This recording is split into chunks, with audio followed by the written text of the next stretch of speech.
Jili piga pini tu, funga. Kwanza wanachelewa kufungia, funga. Watu wanaamka asubuhi tu, hawajapita popote, amebeba Bible, jioni hareo.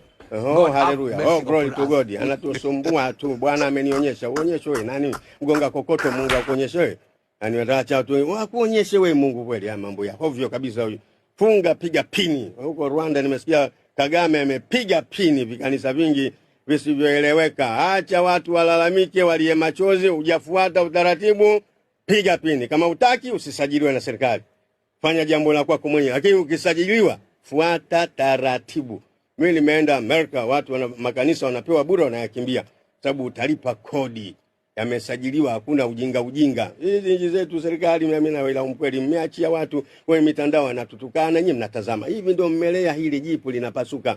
Mmelea vitu watu wanatukana. Hata hivi ninavyozungumza hapa watu watatukana. Mimi nikasema siku moja wanatukana serikali kama ingeturuhusu mimi nicheza box, napiga jebu, napiga hapa kati, analala, safari inaendelea. Lakini sasa mwisho watatukana hata. Nyewe mkishindwa basi turuhusuni, si wanatukana. Mimi watu wengi wananitukana wala sijali. Lakini nasema ukweli.